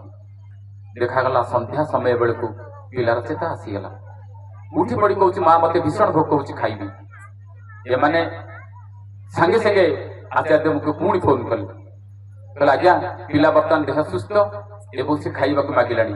ନା ଠିକ ଅଛି, ସେ ଇଷ୍ଟବୃତ୍ତି କରିଥିଲା ବୋଲି ବଞ୍ଚିଗଲା, ଠାକୁର ତାକୁ ବଞ୍ଚେଇ ଦେଲେ। ଚିନ୍ତା କରନ୍ତୁ ଠାକୁର କଣ କହିଲେ, ଯେତେ ଆସୁ ଆପଦ ବିପଦ ଯେପରି ହେଉ ପ୍ରାଣ, ଇଷ୍ଟବୃତ୍ତି ଆଣେ ଆଣେ ସବୁରି ପରିତ୍ରାଣ। ଆମେ କିନ୍ତୁ ସେ ବିଶ୍ୱାସ କରିପାରେ ନା। ତେଣୁ ଇଷ୍ଟବୃତ୍ତି କେତେ ଜରୁରୀ ଆପଣମାନେ ଚିନ୍ତା କରିବେ। ଆଜି ଦେଖିବେ ମା ମାନେ କେତେ ଅଛନ୍ତି, ମୋର ସମସ୍ତଙ୍କୁ ଅନୁରୋଧ, ଭାଇମାନେ ଯେତେ ଅଛନ୍ତି, ଠାକୁରଙ୍କର ଇଷ୍ଟବୃତ୍ତିଟା ଏତେ ଗୁରୁତ୍ୱ ବହନ କରେ, ତାର କଳନା ନାହିଁ। ତେଣୁ ସେଥିପାଇଁ ସମସ୍ତେ ଯେମିତି ପ୍ରଭାତ ସମୟରେ ଇଷ୍ଟବୃତ୍ତି କରନ୍ତି। ତେଣୁ ପ୍ରଥମ ପଏଣ୍ଟ କହିଥିଲି ଜୀବନ ପଥରେ ଚାଲିବାର ନିର୍ଦ୍ଦେଶ। ଦ୍ୱିତୀୟ କଥା ହଉଛି ଯେ ଲୋକ ବ୍ୟବହାର। ଠାକୁର କହୁଛନ୍ତି ମଣିଷ ଦୀକ୍ଷା ଆଣେ ଅନୁରାଗ, ଦୀକ୍ଷା ଆଣେ ଅନୁରାଗ, ଅନୁରାଗ ଆଣେ ବୃତ୍ତି ନିୟନ୍ତ୍ରଣ। ମଣିଷ ଯୋଉ ଦୀକ୍ଷା ନିଏ ସେଇ ମହାଚେତନ ଶକ୍ତି ସହିତ ଯେତେବେଳେ ସମ୍ମିଳିତ ହୁଏ ତାର ଅନୁରାଗ ସୃଷ୍ଟି ହୁଏ ତାଙ୍କ ପ୍ରତି। ଅନୁରାଗ ମାନେ ଭଲ ପାଇବା। ଠାକୁର କହୁଛନ୍ତି ଇଷ୍ଟଙ୍କ ପ୍ରତି ଅନୁରାଗ ଆସିଲେ ବୃତ୍ତି ନିୟନ୍ତ୍ରଣ ହେଇଯାଏ। ଆମ ଭିତରେ ଯୋଉ କାମ, କ୍ରୋଧ, ମଦ, ଲୋଭ, ମୋହ, ମାତ୍ସର୍ଯ୍ୟ, ଷଡ଼ରିପୁ ଅଛି ତା ନିୟନ୍ତ୍ରଣ ହେଇଥାଏ। ତେଣୁ ସେଇ ନିୟନ୍ତ୍ରଣ ଯୋଗୁଁ ମଣିଷ ରକ୍ଷା ପାଇଯାଏ। ସବୁଠାରୁ ମଣିଷର ସବୁଠାରୁ ସତ୍ ବ୍ୟବହାର, ସୁନ୍ଦର ବ୍ୟବହାରଟା ସବୁଠାରୁ ବଡ଼ ଜିନିଷ। ଦେଖିବେ ଆମର ବ୍ୟବହାରିକ ଜ୍ଞାନର ଭୀଷଣ ଅଭାବ ଅଛି। ତେଣୁ ସେଥିପାଇଁ ଆମେ ଯାହାକୁ ଯୋଉଠି ଯେମିତି କଥାବାର୍ତ୍ତା କରିବା କଥା ଆମେ କରେ ନାହିଁ। ତେଣୁ ବ୍ୟବହାର ଜନିତ ଯଦି ଆମର ଯୋଉଭଳି ଯାହା ଆବଶ୍ୟକ ତାହା ଆମେ କରିନଥାଏ। ଦେଖିବେ ମା ମାନେ ଘରେ ରୋଷେଇ କରୁଛନ୍ତି, ଯଦି ରୋଷେଇ କୋଉଦିନ ଟିକେ ଖରାପ ହେଇଯାଏ ଭାଇମାନେ ତାକୁ କ୍ଷମା କରନ୍ତି ନାହିଁ, ଆଡୁ ସାଡୁ କହିଦିଅନ୍ତି। ଡକ୍ଟର ଅବ୍ଦୁଲ କଲାମ ଆମର ରାଷ୍ଟ୍ରପତି ରାତିରେ ଖାଇବା ସମୟରେ ତାଙ୍କ ବାବା ଆଉ ସେ 2 ଜଣ ବସି ଖାଉଛନ୍ତି। ସେଦିନ ମା ତାଙ୍କର ଯୋଉ ରୁଟି କରିଛନ୍ତି ଅତ୍ୟ ଭାବରେ ପୋଡି ଯାଇଛି। ଅବ୍ଦୁଲ କଲାମ ଭାବୁଛନ୍ତି ବାବା ଆଜି ନିଶ୍ଚିତ ମାଆକୁ ଗାଳି ଦେବେ, ଏ ରୁଟି ଗୁରା ସବୁ ପୋଡି ଯାଇଛି। ବାବା ଖାଉଛନ୍ତି, ଇଏ ବି ଅବ୍ଦୁଲ କଲାମ ଯିଏ ସିଏ ବି ଖାଉଛନ୍ତି, କେହି କିଛି କହୁନାହାନ୍ତି। ଯେତେବେଳେ ଖାଇସାରିକି ଉଠିକି ତାଙ୍କର ବାବା ପଳେଇ ଆସିଲେ, ଇଏ ଅବ୍ଦୁଲ କଲାମ ଯାଇ ବାବାକୁ ପଚାରୁଛନ୍ତି ବାବା ତମେ ତ କାହିଁ ମାଆକୁ ଗାଳି ଦେଲ ନାହିଁ, ରୁଟି ଗୁରା ପୋଡି ଯାଇଛି ବୋଲି। ସାଙ୍ଗେ ସାଙ୍ଗେ ତାଙ୍କର ବାବା କହୁଛନ୍ତି ଜାଣିଛୁ ତୋର ମା ଦିନ ସାରା କେତେ ପରିଶ୍ରମ କରେ, କେତେ କଷ୍ଟ କରେ ତୁ ଜାଣିଛୁ? ଆଉ ମୁଁ ଯଦି ତାକୁ ଗାଳି ଦେଇଥାନ୍ତି ତା ମନରେ କେତେ ଦୁଃଖ ଆସିଥାନ୍ତା। ସଂସାର ପାଇଁ ସେ ଏତେ କଷ୍ଟ କଲା ପରେ ଶାଶୁକୁ ପୁଣି ଦୁଃଖ ପାଇଥାନ୍ତା ମୋ ଠାରୁ। ଅବ୍ଦୁଲ କଲାମ ତାଙ୍କ ରିପୋର୍ଟରେ ଲେଖିଛନ୍ତି ଆମର ସଂସାର ଜୀବନ ଠାକୁର ଏଇଆ ଚାହାନ୍ତି। ଆପଣଙ୍କର ମନେ ଥିବ, କେତେ ସମସ୍ତେ ଶୁଣିଥିବେ ଗୋଟେ ଦିନ ମା ଲୁଣିଆ ତରକାରୀ କରିଦେଇଛନ୍ତି, ଠାକୁର ମାଗି ମାଗି ସବୁ ଖାଇଦେଇଛନ୍ତି। ଯେତେବେଳେ ମା ପଚାରିଛନ୍ତି ଠାକୁର ମୁଁ ଆଜି ଆପଣଙ୍କୁ ବହୁତ କଷ୍ଟ ଦେଲି, ଆପଣ ମୁଁ ଯୋଉ ତରକାରୀଟା ଏତେ ଲୁଣିଆ ହେଇଥିଲା ଆପଣ ଖାଇଦେଲେ ସବୁ ଯାକ। ନା ତୁମର ଏଇ ତରକାରୀଟା ଯଦି ଅନ୍ୟମାନେ ଖାଇଥାନ୍ତେ ତୁମକୁ ଗାଳି ଦେଇଥାନ୍ତେ, ସେଥିପାଇଁ ମୁଁ ସବୁ ଖାଇଦେଇଛି। ସଂସାର ଜୀବନ କଣ ଆପଣ ଚିନ୍ତା କରନ୍ତୁ। ଆମ ପରିବାରଟାକୁ ଆମେ କେତେ ସଜଡ଼ିଛେ। ସତ୍ସଙ୍ଗ ହଉଛି ମଣିଷ ତିଆରି କାରଖାନା, ଆମେ କିନ୍ତୁ ସେ ମଣିଷ ତିଆରି ଚିନ୍ତାଧାରା ରଖେନେ। ଠାକୁରଙ୍କର ଗୋଟେ ବାଣୀ ଅଛି, ଅନ୍ୟକୁ ବଡ କରିବୁ ଯେତେ ସେତେ ହିଁ ବଡ ହବୁରେ ତୁଇ। ବଡ ହବାର ଗୋଟିଏ ପଥ ଗୋଟିଏ ଚଢା, ଦିଟା ନାହିଁ। ଆମେ ଯେମିତି ବସିଛେ, ଗୋଟେ ଯୁବକଟିଏ ଭିତରେ ବସିଥିଲା, ପୁରୁଷୋତ୍ତମ ମିଶ୍ର ତା ନା, ତା ସହିତ ମୁଁ ଭେଟ ହେଇଥିଲି। ମୁଁ କହିଲି ତମ ଠାକୁରଙ୍କୁ ଧରିକି କଣ ପରିବର୍ତ୍ତନ ହେଇଛି? ନା ଆଜ୍ଞା ସତ୍ସଙ୍ଗରେ ମୁଁ ବସିଥିଲି, ଏମିତି ଜଣେ ରୀତି କହିବା ସମୟରେ ଠାକୁରଙ୍କର ଗୋଟେ ବାଣୀ କହିଦେଲେ ଅନ୍ୟକୁ ବଡ କରିବୁ ଯେତେ ସେତେ ହିଁ ବଡ ହବୁ ଯେ ତୁଇ। ବଡ ହବାର ଏଇ ଗୋଟିଏ ପଥ ଗୋଟିଏ ଛଡା ଦିଟା ନାହିଁ। ଏ କଥାଟା ମୁଣ୍ଡକୁ କାହାର କେତେ ଧରିଥିବ, କିନ୍ତୁ ମୋ ମୁଣ୍ଡକୁ ଚଟକିନି ଧରିନେଲା। ମୁଁ ଭାବିନେଲି ମୁଁ ତ କେବେ ଅନ୍ୟକୁ ବଡ କରିବା ଚିନ୍ତା କେବେ ଆଜି ପର୍ଯ୍ୟନ୍ତ କରିନାହିଁ। ସବୁବେଳେ ମୁଁ କେମିତି ପରୀକ୍ଷାରେ ଓଏସ୍ ପାଇବି, ପରୀକ୍ଷାରେ ଭଲ ନମ୍ବର ରଖିବି, ସବୁବେଳେ ଠାକୁରଙ୍କ ପାଖରେ ବିନତି ପ୍ରାର୍ଥନା କରିଛି। କେବେ ଅନ୍ୟର ଭଲ କରିବା ପାଇଁ ମୁଁ କେବେ ଚାହିଁ ନାହିଁ। କିନ୍ତୁ ସେଦିନ ସତ୍ସଙ୍ଗରୁ ଶୁଣିଲା ପରେ ମୁଁ ଲାଗି ପଡିଲି ଅନ୍ୟ ପିଲାମାନେ କେମିତି ଅଧିକ ନମ୍ବର ରଖି ପାସ୍ କରି ଚାକିରି ପାଇବେ। ପୁରା ବର୍ଷେ ପୁରା କଠୋର ପରିଶ୍ରମ କରିଛି, ବହୁତ ପିଲାଙ୍କର ଚାକିରି ପାଇବା ପାଇଁ ସମସ୍ତଙ୍କୁ ମାଗଣାରେ ଟ୍ୟୁସନ କରିଛି। ତାର ପର ବର୍ଷ ମୁଁ ଓଏସ୍ ରେ ପାସ୍ କଲି। ଯୋଉ ବର୍ଷ ମୁଁ ପରିଶ୍ରମ କଲି ତା ପର ବର୍ଷ ମୁଁ ପାସ୍ କରିଛି, ତା ପର୍ଯ୍ୟନ୍ତ ମୁଁ ପାସ୍ କରିନଥିଲି। ସେଇ ଦିନ ଠାରୁ ମୁଁ ଜାଣିଲି ଠାକୁରଙ୍କର ଗୋଟିଏ ଗୋଟିଏ କଥା କେତେ ଗୁରୁତ୍ୱପୂର୍ଣ୍ଣ ଚିନ୍ତା କରାଯାଏ। ପ୍ରତିଟି କ୍ଷେତ୍ରରେ ଠାକୁର କେମିତି କହିଛନ୍ତି ଅପରର ମଙ୍ଗଳ କାମନା ହିଁ ନିଜ ମଙ୍ଗଳର ପ୍ରସ୍ତୁତି। ଆତ୍ମନିୟନ୍ତ୍ରଣ ଠାକୁର ତୃତୀୟ ପଏଣ୍ଟ କହିଲେ। ପ୍ରଥମ ପଏଣ୍ଟ କହିଲେ ଜୀବନ ପଥରେ ଚାଲିବାର ନିର୍ଦ୍ଦେଶ। ଦ୍ୱିତୀୟ କଥା କହିଲେ ଲୋକ ବ୍ୟବହାର। ମଣିଷର ଲୋକ ବ୍ୟବହାର ଭଲ ରହିବା ଦରକାର। କାହିଁକି ନା ଆଚାର୍ଯ୍ୟ ନିଜେ କହିଛନ୍ତି, ଆପଣ ସମସ୍ତେ ଶୁଣିଛନ୍ତି, ସୁସ୍ଥ ମଣିଷ କାହାକୁ କୁହାଯାଏ? 4ଟି ବୈଶିଷ୍ଟ୍ୟ ଥିଲେ ମଣିଷକୁ ସୁସ୍ଥ ମଣିଷ କୁହାଯିବ। ଏକାଧାରରେ ଶାରୀରିକ ସୁସ୍ଥତା, ଦ୍ୱିତୀୟରେ ମାନସିକ ସୁସ୍ଥତା, ତୃତୀୟରେ ସାମାଜିକ ସୁସ୍ଥତା, ଚତୁର୍ଥରେ ଆଧ୍ୟାତ୍ମିକ ସୁସ୍ଥତା। ଏଇ 4ଟି ବୈଶିଷ୍ଟ୍ୟ ଯାହା ପାଖରେ ଥିବ ତାକୁ କୁହାଯିବ ସୁସ୍ଥ ମଣିଷ। ତାହେଲେ ଆମେ ସତ୍ସଙ୍ଗୀ ହିସାବରେ ଆମେ କିଭଳି ଭାବରେ ସୁସ୍ଥ ଅଛି ସେ କଥା ଚିନ୍ତା କରିବା। ତେଣୁ ଠାକୁର କହୁଛନ୍ତି ଜଣେ ଶାରୀରିକ ଦୃଷ୍ଟିରୁ ସୁସ୍ଥ ହେଇପାରିବ, ମାନସିକ ଦୃଷ୍ଟିରୁ ସୁସ୍ଥ ହେଇପାରିବ, କିନ୍ତୁ ଆଧ୍ୟାତ୍ମିକ ଦୃଷ୍ଟିରୁ ସୁସ୍ଥ ସହଜ କଥା ନୁହେଁ। ତେଣୁ ସେ ଇଷ୍ଟକୁ ଧରିବା ପାଇଁ ପଡିବ, ଦୀକ୍ଷା ନେବା ପାଇଁ ପଡିବ।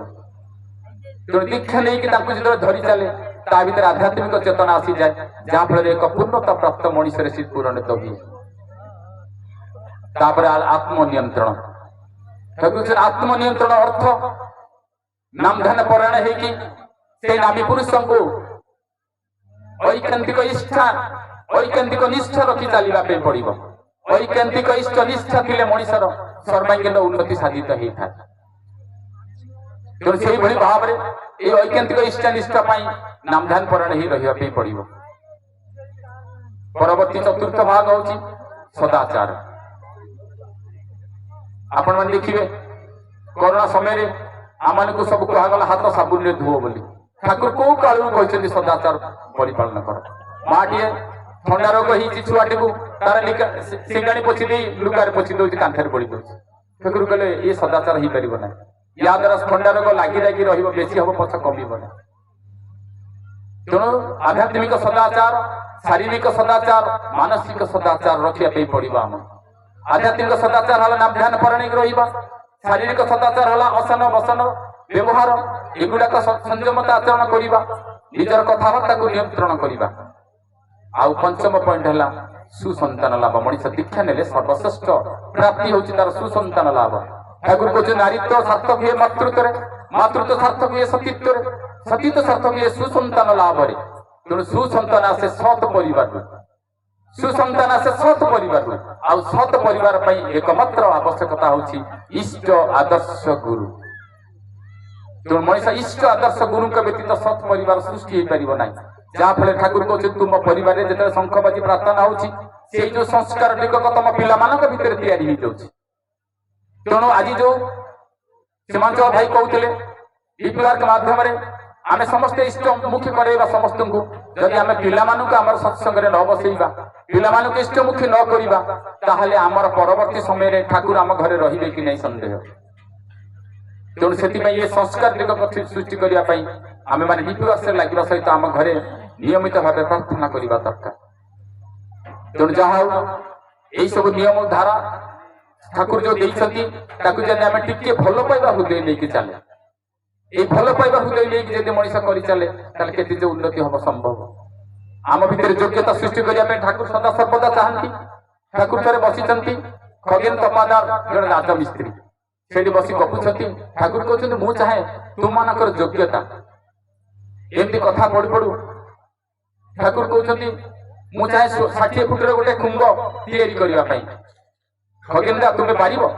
ନା ଆଜ୍ଞା ମୁଁ ପାରିବି। ନା ଗୋଟିଏ ଦିନରେ? ନା ଗୋଟିଏ ଦିନରେ?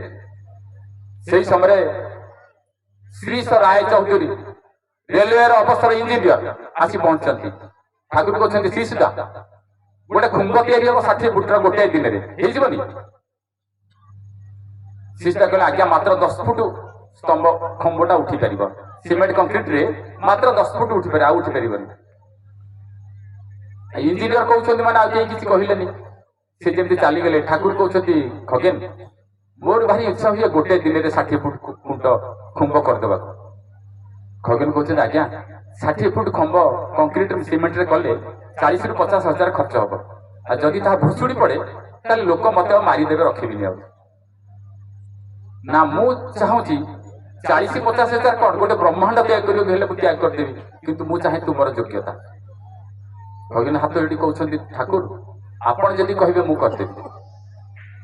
ଆପଣ ଯଦି କହିବେ 60 ଫୁଟର ଖୁମ୍ବ ମୁଁ ତିଆରି କରିଦେବି ଗୋଟେ ଦିନରେ। ନା ଯା ଆଜି କର। ଆଉ କିନ୍ତୁ ମନେ ରଖ ଇଞ୍ଜିନିୟର ଶ୍ରୀଟା ଯେତେବେଳେ ଆସିବେ ମୋ ନା କହିବୁନୁ ଯେ ମୁଁ କହିଛି ବୋଲି। ଠାକୁର କହୁଛନ୍ତି ମୋ ନା କହିବୁନୁ ମୁଁ କହିଛି ବୋଲି। ଆଉ ସେ ଯେତେ ଯାହା ଗାଳି ଦେବେ ତୁ ଶୁଣିଦେବୁ। ତୁ ପୁରା ଯେତେ ତାଙ୍କ ପାଖରେ ଶୁଣ ହେଇକି କଥାବାର୍ତ୍ତା କରିବୁ, ଜମା ଦାମ୍ଭିକ କଥାବାର୍ତ୍ତା କରିବୁନି। ଶ୍ରୀଟା ଗଲେ ତାଙ୍କର ମିସ୍ତ୍ରୀ ମାନେ ସବୁ ଡାକି ଆଣିଲେ, ସମସ୍ତଙ୍କୁ ଠାକୁର ପାଖେ ବସେଇ କହିଲେ ଦେଖ ଠାକୁର ଚାହୁଁଛନ୍ତି 60 ଫୁଟର ଖୁମ୍ବ ତିଆରି ହବ, ଆଜି ତିଆରି ହବ, ଆଉ ଗୋଟେ ଦିନରେ ସରିବ। ସବୁ ମିସ୍ତ୍ରୀ କହିଲେ ଠାକୁର କହୁଛନ୍ତି ମାନେ ଆମେ କରିବୁ। ଆରମ୍ଭ ହେଲା, ଭୋର 4ଟାରୁ କାର୍ଯ୍ୟକ୍ରମ ଆରମ୍ଭ ହେଲା। ସିମେଣ୍ଟ କଂକ୍ରିଟ ଖୁମ୍ବ ଆପଣ ମାନେ ଜାଣନ୍ତି ଆମର ଦେଓଘରର ପ୍ରଥମ ଯୋଉ ଖୁମ୍ବ ଦେହରେ ଘଣ୍ଟା ଲାଗିଛି, ସେଇ ଖୁମ୍ବର କଥା ମୁଁ କହୁଛି। ଶ୍ରୀଦା ଖଗେନ ଦା ତାଙ୍କର ଆରମ୍ଭ କଲେ କାର୍ଯ୍ୟକ୍ରମ। ଭୋର 4ଟାରୁ ଷ୍ଟାର୍ଟ ହେଲା କାର୍ଯ୍ୟକ୍ରମ। ତିଆରି ଚାଲିଲା 8ଟା ବେଳକୁ, ସେତେବେଳକୁ 6 ଫୁଟ ଉଠିଗଲାଣି। 8ଟା ବେଳକୁ ଇଞ୍ଜିନିୟର ଶ୍ରୀଦା ଆସି ପହଞ୍ଚିଗଲେ। ଦେଖିଦେଲେ ଦୁଆର ମୁହଁରେ ଚାଲିଛି କୁମ୍ଭ ତିଆରି। ଭୀଷଣ ରାଗିକି ଯାଇ ପଚାରିଲେ କିଏ ତତେ କହିଲା କରିବା ପାଇଁ? ମୁଁ ତ ମନା କଲି ହେଇପାରିବନି, ତତେ କିଏ ସେ କହିଲା କରିବା ପାଇଁ? ଠାକୁର ତ କହିଛନ୍ତି ଜମା କିଛି ରାଗିବୁନି। ନା ଆଜ୍ଞା ସିମେଣ୍ଟ ଗୁଡାକ ବହୁତ ଦିନ ହେଲା ଥୁଆ ହେଲାଣି, ଖରାପ ହେଇଗଲାଣି, ମୁଁ ଟିକେ ଠାକୁରଙ୍କୁ ଅନୁରୋଧ କରିଦେଇକି ମୋ କାମଟା ଆରମ୍ଭ କରିଛି। ନା ଚାଲ ଚାଲ ଚାଲ ଠାକୁର ବୋଲି ଚାଲ। ଠାକୁର ପାଖେ ଯାଇ କହିଲେ, ଅଭିଯୋଗ କଲେ। ଠାକୁର କହିଲେ ସେ ଖଗେନକୁ ଡାକ, କିଏ କଲେ ତାକୁ କୁମ୍ଭ କରିବା ପାଇଁ? ଖଗେନ ଆସିକି କାନ୍ଦି କାନ୍ଦି ଆଜ୍ଞା ସିମେଣ୍ଟ ଗୁଡା ନଷ୍ଟ ହେଇଯିବ ଭାବିକି ମୋ ମିସ୍ତ୍ରୀ ମାନଙ୍କୁ ଲଗେଇକି ମୁଁ ଭାବିଲି ଗୋଟେ କୁମ୍ଭ କରିଦେବା, ଦେବ ଦୀକ୍ଷା କୋଉ ଯାଏଁ ଯାଉଛି। ନା ତତେ ତ ଇଞ୍ଜିନିୟର ମନା କଲେ, ତୁ ସାଧାରଣ ମିସ୍ତ୍ରୀ ହେଇକି କହିବୁ? ଠାକୁର ତାଙ୍କ ପାଖରେ ସେମିତି କହୁଛନ୍ତି, ଇଏ ବି ତାଙ୍କ ପାଖରେ କାନ୍ଦିକି କହୁଛନ୍ତି ଠାକୁର ମତେ ଟିକେ ଦୟା କର, ଆଉ କଣ କରିବି, ଆରମ୍ଭ ହେଇଛି ମାନେ ଆମେ ତାକୁ ସାରିଦବୁ ଚେଷ୍ଟା କରୁଛୁ। ଆଡେ ଇଞ୍ଜିନିୟର କହୁଛନ୍ତି ତୁ ପାଗଳ ହେଇଛୁ ନା କଣ, ଠାକୁରଙ୍କର ଏତେ ସମ୍ପତ୍ତି ନଷ୍ଟ କରିବୁ, ତୁ ଯା, ତୁ ପାଗଳ ମାନେ ମୁଁ ଏଠି ରହିବିନି, ମୁଁ ଯାଉଛି। ସେ ସେଟା କହିକି ପଳେଇଗଲେ। ଠାକୁର କହିଲେ ଖଗେନ ଚଲା। ଖଗେନ ଦା ଚଲେଇଲେ, ଘଣ୍ଟା ପରେ ଘଣ୍ଟା ଉଠି ଉଠି ଚାଲିଛି କୁମ୍ଭ। ଚିନ୍ତା କରନ୍ତୁ ଯେତେ ପରେ ଠାକୁର ଖାଲି ବୁଝୁଛନ୍ତି କେତେ ଉଠିଲା, ଠିକ ଚାଲିଛି ନା ନାଇଁ, ଭାଙ୍ଗି ପଡୁନି ତ, ଚାଲିଛି ନା ନାଇଁ। ଏମିତି ଉଠି ଉଠି ଉଠି ରାତି 2ଟାରେ 60 ଫୁଟ ଉଠିଲା। ଚିନ୍ତା କରନ୍ତୁ 60 ଫୁଟ ଉଠି ସାରିଲା ପରେ ଲୋକ ଆସି ଖବର ଦେଇଦେଲେ ଠାକୁରଙ୍କୁ, ଠାକୁର 60 ଫୁଟର କୁମ୍ଭ ତିଆରି ହେଇଗଲା। ଠାକୁର ତାଳି ବାଡେଇ ଦେଇକି ପିଣ୍ଡରେ ହାତ ବାଡେଇ ଯା ଭଗବାନଙ୍କର ଜୟ ହେଇଛି। ଖଗିନ ଆସି ଠାକୁରଙ୍କ ପଦ ତଳେ ପଡିଯାଇ କହୁଛନ୍ତି ଠାକୁର ଆପଣଙ୍କ ଦୟାରୁ ଅସମ୍ଭବ ସମ୍ଭବ ହେଇଯାଇଛି। ସେତେ ଠାକୁର କହୁଛନ୍ତି ପରମ ପିତାର ଦୟାରେ କଣ ହେ, ଦେଖ ତୋ ଭଳି ବ୍ୟକ୍ତିଟାକୁ ମୁଁ ଯୋଗ୍ୟ କରିବା ପାଇଁ ଚାହିଁଥିଲି, ତୁ ବ୍ୟସ୍ତ ହଉଥିଲୁ, ଦେଖିଲୁ ତ।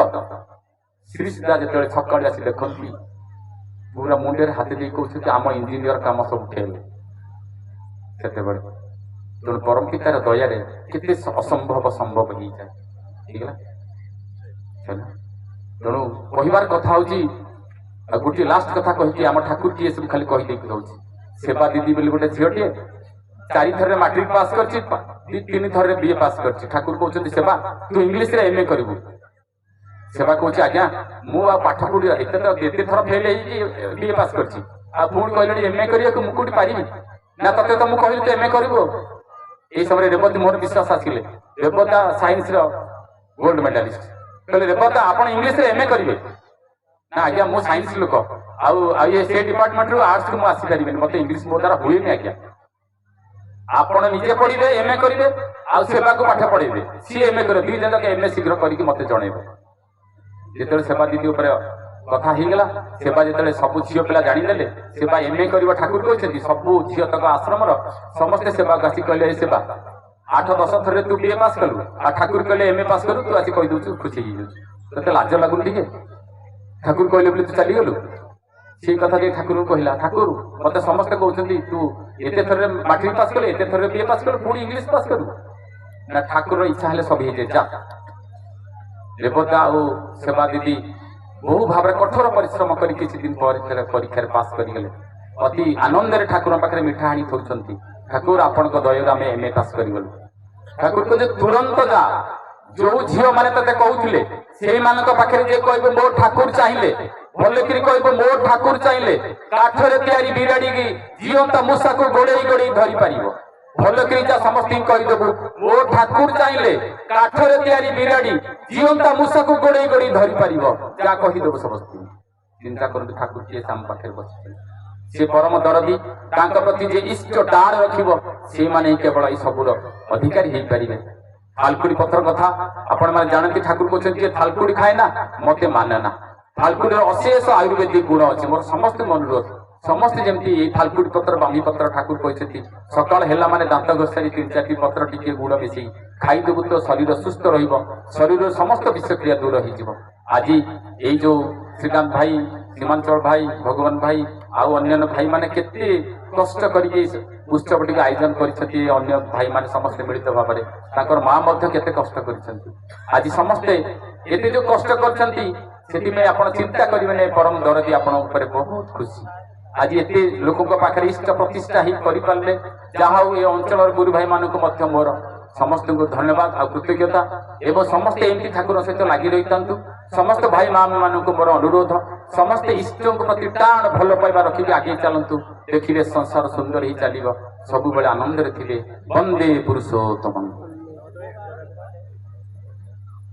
রাধে রাধে কৃষ্ণ কৃষ্ণ গোবিন্দ গোবিন্দ বল রে, জয় রাধে রাধে কৃষ্ণ কৃষ্ণ